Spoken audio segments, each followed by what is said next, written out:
guys, welcome back to my channel. So today I'm filming a Q&A. I literally just filmed a Pretty Little Thing haul, so that's why my hair's a bit crazy. I've been trying on tops, trying on trousers, so I'm a bit flustered, but I'm in a chatty mood. So if you guys want to get to know me more, please keep watching. Okay, so I literally just put up a post on my Instagram about 9 minutes ago, and I've got 297 questions already, oh bitch.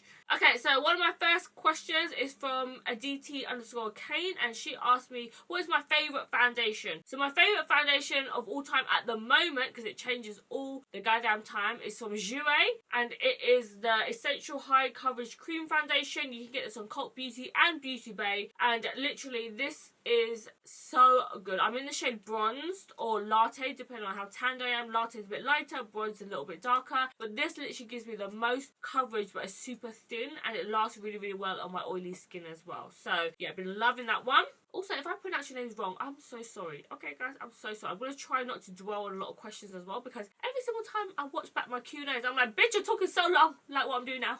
Emily Garner asked, what is my favourite feature about myself? And I'm also going to say my least favourite, so it balances out, because I don't want to look like I'm just bragging, you know? So I guess my favourite feature about myself, I don't even know. What do I like about myself? I guess I like my legs. I feel like whenever I show off my legs, I never get worried of if they look chunky, if they look too skinny. I feel like my legs are like just in the middle, and I love it when I like tan my legs and I put glow and stuff all over my legs and stuff. So funny, I actually used to hate my legs before. I used to get really, really bad like scarring and scabs on my legs and stuff. And I never used to be able to wear shorts and stuff, but now I can kind of wear anything.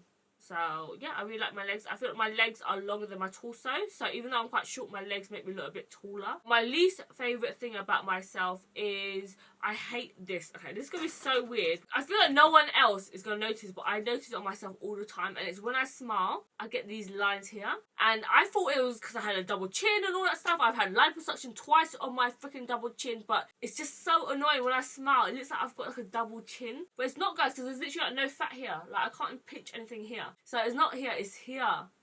This line. You can't really see it that much even on video, but when I take photos, it literally looks like I've got a fucking double chin. I hate it. I wish it was just like smooth, you know? My sister told me it's my buckle fat. So it's like chubby cheeks here. So I might have to do something about that. But I freaking hate it all the time. Even when I take photos, I always have to airbrush it out. When I smile, I just hate this like line dip thing that I have here. And I don't know what it is. It's just something I've always had. White_Rose_23 asked, how long does it take to edit a video? So really, really good question. I do have a video all about how I edit my Instagram videos. So my Instagram videos, normally they take me about an hour to 2 hours to edit. Sometimes it even takes me longer if I really want to go for like the proper editing and get all the fun transitions, and if I've got a lot of footage, sometimes it takes me so long, but normally it takes me about an hour and a half to 2 hours per video. If I'm really knuckling it down, I can try to get under an hour, but that's only like for certain videos, like a face mask video, I can do that under an hour. But if it's like a tutorial or if I'm doing loads of stuff in the video, it normally takes me quite long. And then for YouTube videos, I have my boyfriend Grant that you guys seen on my channel. He helps me edit my YouTube videos, so he goes through everything, he watches it all, he cuts out all the and all the mistakes that I make, because I make loads of mistakes and I freaking can't even talk most of the time. He edits all that kind of stuff, he puts all the text in it, he does all the description bar for you guys, and then afterwards I would watch his edit and then I would edit down his edit. When I edit my YouTube videos, for me it takes me about 2 hours, maybe an hour, and then when he edits, babe, how long would you say it takes to edit a YouTube video? 6 to 8 hours. Sometimes it takes a whole day, it takes 2 days sometimes if the video is really, really long. I literally don't know how Nikki tutorials or bloggers do freaking tutorial on the same day, upload it on the same day and everything. That's just crazy to me, because to film a YouTube video alone takes me like 3 hours or 2 hours, you know. _MattWishK asked, where will I be travelling this year and where have I been? So far for 2018, I have been to Bora Bora with Tarte Cosmetics, which was amazing. And then I had a week in LA just as a holiday. That's it so far, but those trips was literally so good. I filmed vlogs on that already. The next trips that I have planned is I'm going to go back to LA for Coachella, which will be amazing. I'm going to be hanging around with my NYX Cosmetics crew. Also, I'm going to go to Greece, I think with Primark. I think that's happening soon. Also, I'm planning in June to go back to LA with Too Faced. So that's all the trips planned so far, but I hope I'm going to be travelling a lot more. I love travelling so much. It's one of my goals to do this year, to travel to as many places as possible. So yeah, I'm around LA so much this year, guys. Just call me American. So Gren XDE asks, do I see myself starting my own makeup line? I actually don't see myself starting a makeup line, really. I would much prefer to collaborate with a brand because I don't have the resources to go and find a factory and to ship everything out. I just feel like that's just like so crazy for me. You have to be very organised to do all that stuff and have good connections, and I don't, unfortunately. I know you can just bulk buy stuff from China, but if I want to do a makeup brand, I want to do it properly, you know. So I don't want to just buy something that's already there and just put my name on it. I don't think that's right. If I ever do create a line, I think I would love to create like an accessories line because I love like jewellery and chokers and all fun things like that, or a clothing line. I would much prefer to do something like that. But I love collaborating with brands because I feel like I get to do all the fun stuff like creating and telling them what visions I have, what's I feel like is missing on the market, and then they can do all the like not so fun stuff, all the businessy stuff. They can do all that behind the scenes. Okay, so Mo_artistry asks, what tips do I have for people that are consistently posting quality posts but have no engagement? Love you. Oh, that's so sweet. So an answer for this is actually really hard, especially with all the algorithm that's going crazy at the moment. It's actually harder for a lot of people with smaller following to get seen and noticed and stuff like that, which is so annoying. My tip for you is actually to start changing things up. I feel like a lot of people, they kind of get stuck into this one way that they have to do things, which is also what happens to me as well. Sometimes I feel like I've just been so repetitive and stuff, but the way to get the most boost of engagement is to try something different. So change your lighting, change your background, change the way you edit, change your music, and then that will bring a new surge of people coming to your page. So my friend Ling KT, if you guys don't follow her, she's amazing. She is really good at changing things up. She tries loads of different things, and me and her were talking and she gave me that advice. So I feel that's a really good way to bring in a new audience. It's just to try new things, try different things, change your layout. If you film using a square, film long ways. If you do film long ways, do in a square, and hopefully that would kind of boost engagement. Also, what boosts engagement is to comment on people's pages. Also find other pages that are similar following to you and then make kind of like friends, if that makes sense. So like go out together, do like posts together. Also things that like collaborating and stuff like that always helps because their followers are kind of like cross over, and then slowly you'd kind of both elevate together, hopefully. And then also something that I would suggest is to always try to kind of invest in the brands that repost. So I remember when I used to work at Mac, at the time Mac wasn't doing any sort of repost or anything like that, so I would kind of like avoid using Mac products, because what's the point of me using a Mac product if they're not going to repost when I can use a Huda Beauty product and then get a repost, if that makes any sense. Especially when you're not getting paid for anything, you're just doing it to try to grow and stuff like that. You always want to make sure you're smart with the products that you're using so that if you do get a repost, it'll be worth it. You know, if a brand never ever reposts like accounts similar to yours, then what's the point of using it? So make sure you kind of select items when you purchase it and feature it, that you kind of look at their page and see if they support the community, you know. IT's asked, what's your ultimate goal in life? Have I achieved them yet? And also, by the way, I adore you. Oh, thank you so much. I adore you too. I'm gonna heart your comment. I don't know what my goals are. My goals in life is to get fucking verified, bitch.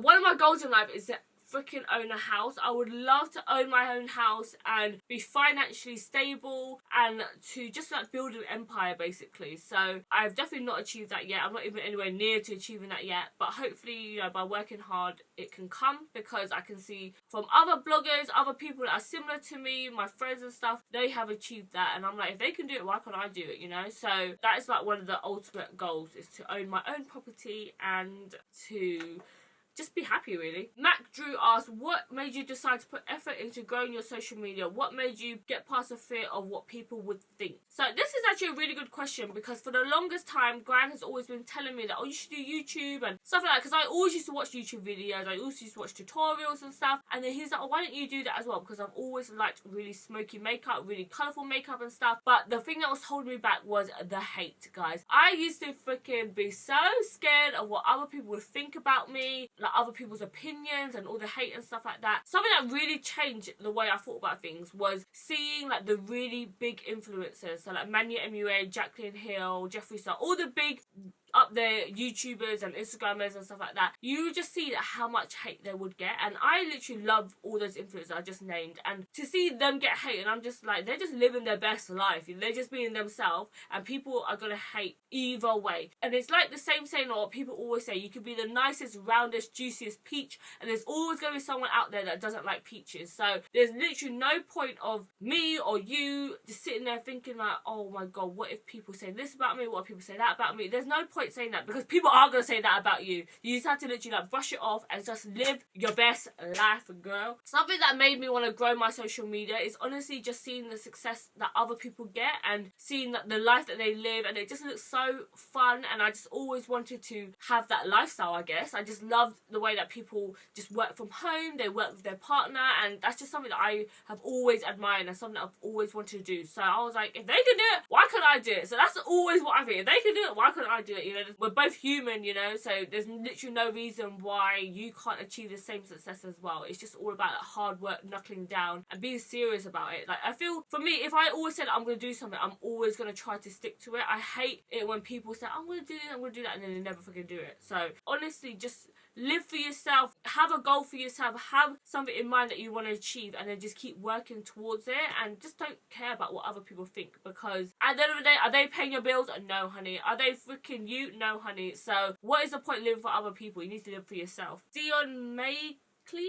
Oh my god, I'm so sorry if I butchered your name. And I'm getting a lot of surgery questions about if there's any surgeries I regret, about my surgeries and blah blah. You guys know that I'm so open about surgeries and all the ones that I've had. There's literally not one surgery that I've regretted having at all. All my actual like surgery procedures, like my nose, my eyes, my chin, my liposuction, my BBL, I literally like would do it again in a heartbeat. So the only thing that I regret kind of is my nose job. Not that I regret having my nose done, because when I look back at my old photos and I'm like, oh, my nose there, bitch. Oh, bitch, there's a freaking nose. Look at that freaking face on that nose. Crazy, like wide ass nostrils. It literally looked like Blackwall Tunnel. Like, it just looked so awful. I hated it. I just wish that I didn't go as natural, because when I went for my consultation, all I kept saying was, I want to do it really natural. I don't want it to look fake. I don't want it to look this. Don't want it to look that. I just wish I would have asked for a taller nose bridge. So he made it really, really natural. So here it looks still quite flat, I think. And then also I wish I would have asked for an open rhinoplasty. So I had a closed rhinoplasty, which is where they go in through the nostril. But when you do a closed rhinoplasty, you're always going to get a very subtle result. And some people might love that, but I actually wanted it maybe a bit more dramatic. I wish it would have been a bit more like snatched, a bit more pinched, because I feel like when I don't contour, it still looks quite wide sometimes. I might go back to Malaysia and get that kind of sorted out. That is always scary when you do the second time of nose jobs. That's when it could look a bit Michael Jackson-y, you know. So yeah, I'm not too sure what I'm going to do with that. But I feel like if I do change it, it's just literally going to make this bit a bit taller and this bit a bit more pinched. It won't be that dramatic, I don't think. So next question is, where do you want to go that you haven't been able to travel yet? Oh my god, there's still so many places that I want to go. I'm gonna put my phone on silent. One of the places that I've always wanted to go is New York. I feel like so many people tell me about New York and how amazing it is, and how it's very similar to London, and it's literally like it never sleeps, and I just really want to experience that. So I really want to go to New York. For some reason, I don't want to book a plane ticket and go there. I feel like I'm definitely gonna go there with work. It's very similar to London. I live in London, so I don't know how much of a change it will be, but I've always wanted to go because I feel like I would love all the food and all the shopping and stuff there. Somewhere else that I really want to go, and I've only just kind of like kicked in recently, but I really, really want to go to Orlando. Recently, when I went to LA, I went to Universal Studios and I went to Disney, and I literally had an amazing time, but my friends that I was with were saying that, oh my god, you have to go to Orlando. Orlando's so much better. There's bigger rides and all that good stuff. And I'm like, I really need to experience it because I had a really good time. So I really want to go to Orlando.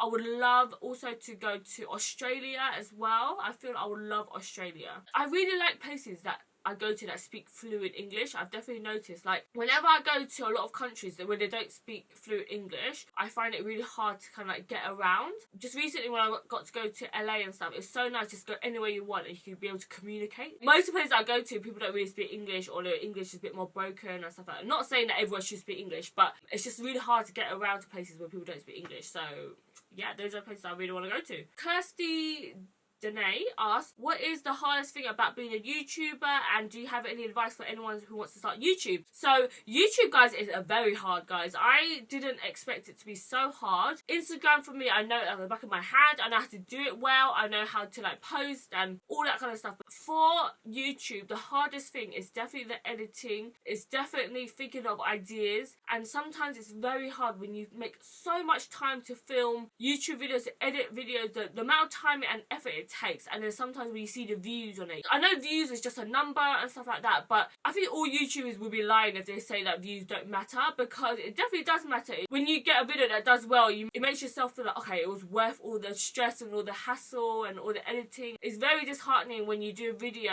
and then when it goes up, you're like, oh, is that it? I always say, if it was easy, then everyone would do it. It's definitely hard work. That's why it takes so long to grow, you know. So it's kind of like feeding a plant every day. You just have to water it and water it and water it, and then one day hopefully you can pick the fucking fruit from it, you know what I'm saying? My top tip for YouTube is to be consistent, guys. So I find a lot of people that slack on YouTube are the people that don't post consistently. They kind of like post for a little bit and then they start to like grow their following a little bit, and then they just fall off the face of the earth and then never post again. That is the wrong thing to do, especially with YouTube. I find with YouTube it's kind of like sometimes like a vortex. Like you kind of like want to suck people in, and then they'll go and watch all the videos on your channel. If you are not posting anymore, then people are not going to come back and watch your videos. People are going to find someone else who's posting consistently. So you just want to make sure that you're consistent at it. Like anything that you want to be successful in, you just have to be consistent at it. And just make sure, if you say you're going to post once a week, make sure you're there once a week, girl. Make sure you're there at the same time, same day that you're going to post, once a week, twice a week, 3 times, whatever you commit yourself to, you have to stick to it. And there's no backing out of that.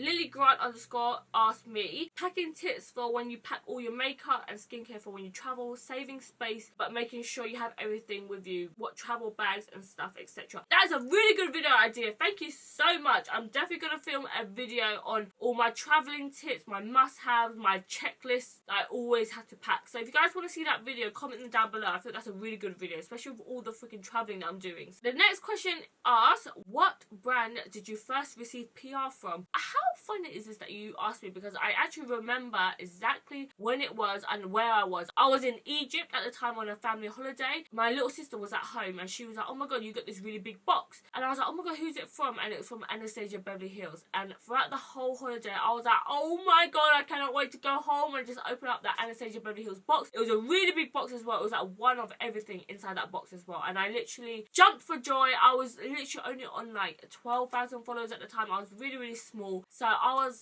so happy to receive that PR box, and I literally loved everything inside of it. So that was my first ever PR package, yeah. And I still get really excited whenever I get PR. I love it. It feels like it's Christmas. I get excited about new things that's just coming out. I want to film videos with it. I get inspired by it. So yeah, it's so funny how that novelty never wears off. So the Plastic Boy, which is my friend Gary, if you guys don't follow him, you guys need to go on his page. He is so fun and is such a nice person in real life as well. Like one of my really, really good friends. So my favourite highlighting brush of all time is this brush right here. It's from Vera Mona, and I only got this recently actually. It's changed my highlighting for life, guys. So it's a double-ended brush, so it's actually quite annoying because I can't store it inside of my tub. I always have to lay it on top because this is how I store all my brushes. It's in, oh my god, look, it's overfilling. It's in a Morphe extra large tub, and I always have to just lay it like this because it can't go in like this because it's double-sided. So this brush is so good because it's synthetic. It just literally picks up the pigment so well. I love it because it's tapered, so it kind of has a point at the top and then tapers on the side. And because it's synthetic, when it picks up the pigment, when I put it on my cheek, because of the fibre, it kind of crushes the pigment, so it makes it super, super glowy. So on here, it just fits so well. I also love this brush for highlighting. This is the tapered highlighter F35 from Sigma. It is so good for highlighting, guys, because it's also synthetic as well. It has a really nice tip to it. I really like the ones that kind of taper up to a tip because you can get really, really close here, or you can go on the side like this. And I always prefer synthetic brushes for highlighting because it crushes the pigment, so it kind of like makes it even more shiny. Also with this brush on this side, I love using this for blusher because it blends really, really well. So both of these two are must-have for highlighters. Okay Okay guys, I think that's enough for today's video. I answered so many questions and I already filmed like 26 minutes so far. So I feel like all my videos on my channel are literally like 20 minutes long, god damn it. So would you guys prefer shorter videos, longer videos? I don't know, I feel like my freaking videos always last for ages. So anyways, if you guys like this video, please give me a thumbs up. If there's any other questions, always comment them down below and I'll make sure to reply back to you guys. Thank you so much to all the lovely followers that asked me any questions. I hope I got to answer as many as possible. Also, if you guys haven't yet, please make sure you subscribe to my channel. I upload twice a week, every Wednesdays and Sundays. Follow me on all my other social media platforms. It's just Thuy on Snapchat, Twitter, Instagram and Facebook. And I'll see you guys in my next video. Bye guys. Be. Oh, sorry. Oh my god, I can't wait to take off all my makeup and be free.